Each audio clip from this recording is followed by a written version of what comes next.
वैदिक की मासिक आय और व्यय के बीच का अनुपात 8:5 है। तो अगर वैदिक की हम बात करें तो आय और व्यय इनका अनुपात 8:5 दिया। अगर ये 800 रुपये है तो ये कितना हो जाएगा, व्यय 500 रुपये हो जाएगा। 100 में ले लेते हैं, ठीक है ना। यदि उसकी आय 20% बढ़ जाती है और उसका व्यय 30% बढ़ जाता है तो उसकी मासिक बचत में प्रतिशत वृद्धि बतानी है। तो बचत अगर हम बात करें यहाँ पे तो पहले कितनी 800 थी, व्यय 500 था, तो बचत कितनी हो गई 300 रुपये। अब कह रहा है कि इसमें हमारे पास 20% बढ़ा देते हैं।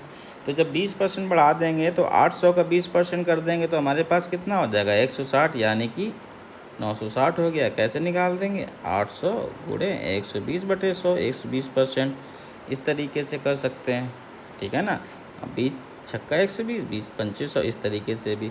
दूसरा क्या कह रहा है कि और उसका वह 30% बढ़ जाता है। 30% इसको बढ़ा देते तो 500 का 30% 150 हो गया, यानी कि 650 हो जाएगा। और ये कैसे निकालेंगे, 500 गुणे 30% जोड़ देंगे तो 130/100, ठीक है ना। ये कर देंगे। अगर फार्मूले से करना वैसे डायरेक्ट कर सकते हैं।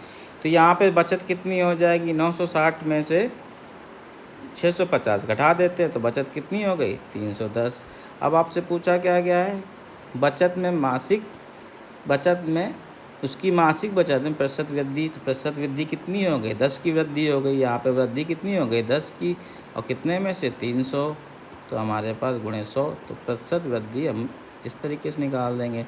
तो हमारे पास क्या आ जाएगा 100/300, तो 10/3, यानी कि 3 सही 1/3 की वृद्धि हो जाएगी। 3/1/3 ऑप्शन सी।